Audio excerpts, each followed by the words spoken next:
안녕하세요. 오늘은 7년 고목 방울복랑금 무지 분갈이를 해주려고 합니다.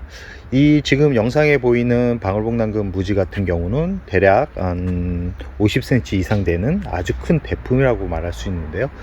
분갈이는 작년 여름이 시작되기 전에 분갈이를 해 주었고요. 그때 분갈이 시기가 약간 늦어져 가지고 여름에 좀 피해를 받긴 했지만 이렇게 또 성장을 또 잘 해주고 있는 그런 상태라고 말씀드릴 수 있습니다. 그러나 지금 이쪽 금 부분이 올금과 녹이 많이 사라진 상태인데요. 이 방울복랑금 무지의 모습을 처음 보셨던 분들은 아마 어떻게 이렇게까지 변할 수 있지? 라는 생각을 하시는 분들도 있을 겁니다. 워낙 예뻤던 방울복랑금 무지였기 때문에 저도 참 속상하고 마음이 아프지만 그래도 이렇게 또 적절하게 또 녹이 들어가 있는 일반 생얼 대품으로 이렇게 또 성장을 하고 있는 모습이 좀 대견스럽기도 합니다. 그리고 지금 작년 여름에 좀 아프긴 했지만 이렇게 또 금이 제대로 또 나오고 있고 제대로 또 성장을 하고 있는 모습이 이번 분갈이를 또 기점으로 해서 또 새로운 힘을 얻지 않을까 하는 생각을 해보고요. 왜 이렇게 커다란 이 방울복랑금 무지를 분갈이를 해주려고 하냐면 증상이 보이기 때문에 그럽니다. 이 방울복랑금 무지를 처음 여름 전에 분갈이 할 때 제가 상토 비율을 많이 넣습니다. 상토 비율을 많이 넣은 이유는 이렇게 고목이 돼버린 달귀 같은 경우는 이 수관이 많이 약해졌을 가능성이 있고 새로운 수관과 새로운 줄기를 뻗어나가게 용이한 상토를 많이 넣었는데 그게 아마 부작용이 된 것 같습니다. 여름에 상토와 높은 기온과 높은 습도가 만나면 뿌리가 녹아내린다는 것을 알면서도 조금 방근해서 키우면 괜찮을 것 같다라는 생각을 해봤지만 그게 그렇게 제 생각과는 좀 다르게 성장을 했다라고 말씀드릴 수도 있고요. 이 가을이 오면서 조금씩 성장을 하고 있지만 지금 영상을 보시면 아시겠지만 이렇게 안쪽으로는 이렇게 잎이 줄기 부분마다 이렇게 떨어져 가고 있는 그런 모습을 보여주고 있습니다. 이 물을 사물이 왔을 때 2번 정도 주었는데 이 물 끌어올림과 이렇게 새로운 자구가 나오는 게 그렇게 많지 않습니다. 이런 경우는 대부분 뿌리가 가득 찼거나 뿌리의 세력이 약해서 이런 증상이 벌어지고 이럴 때는 분갈이를 해주는 게 이 우리나라 여름을 또 이겨낼 수 있는 그러고 오래 키울 수 있는 약간의 팁이라고 말씀드릴 수 있습니다. 이런 시기에서 조금만 늦춰버리면 분갈이 시기를 늦춰버리면 지금 이 안쪽으로 이렇게 자구가 나오고 있는 그런 모습에 있는 그런 이 잎들이 다 떨어지고 이 줄기가 이렇게 말라가면서 다 떨어집니다.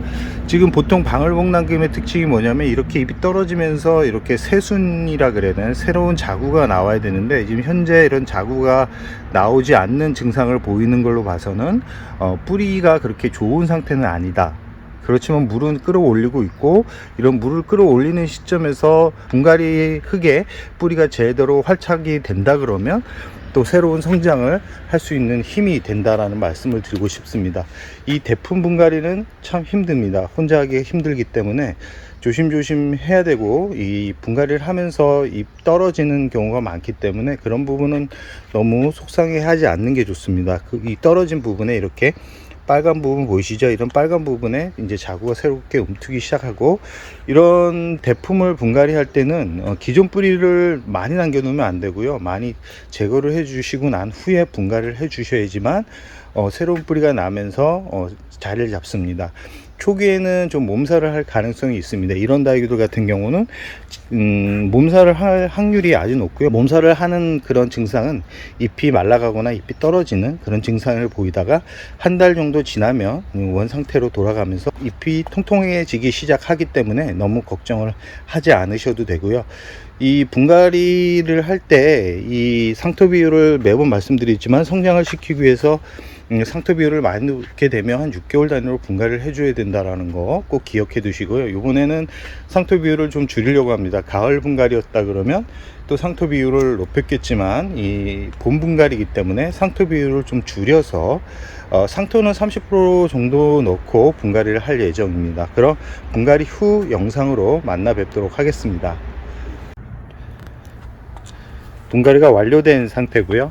분갈이를 하고 나서 이 고목 같은 경우는 흔들림이 좀 있을 수 있습니다. 왜냐하면 줄기를 반 이상 잘라냈기 때문에 그럴 때는 이런 돌 같은 걸로 이렇게 지지를 해 주시면 이렇게 흔들림이 덜 합니다. 이렇게 돌을 받쳐 가지고 흔들림을 최소화한 후에 물은 대략 한 일주일 정도 지나서 물을 주는 게 좋다라는 말씀을 드리고 싶습니다. 뿌리가 이렇게 고목이 된 이런 방울복랑금 같은 경우는 뿌리가 아주 이 나무처럼 두꺼워져 있기 때문에 잘라낸 단면이 마를 때까지 지켜 주셔야지만 이런 오래된 식물 같은 경우는 자리를 잘 잡을 수 있다는 말씀을 드리고 싶습니다. 꼭 물은 일주일 후에 주시고요. 이렇게 분갈이를 한 다육이들 같은 경우는 강한 직광에 그냥 내몰면 안 됩니다. 그늘에서 반그늘에서 대략 한 2, 3주는 두어야 뿌리가 빠르게 활착할 수 있다라는 거 참고해 주시고요. 이번에는 분갈이 흙에 예전에는 배습이 좋기 위해서 S라이트 그다음에 상토 비율을 높여 가지고 이렇게 심어 주었는데 뿌리를 파본 결과 그래도 뿌리는 제대로 내렸는데 뿌리가 화분에 가득 차서 이렇게 잎이 말라가고 있는 증상을 보여주고 있었습니다. 꼭 이렇게 분갈이를 한 다육이들 같은 경우는 2, 3주는 반그늘에서 자리를 잡아 주시기 바랍니다.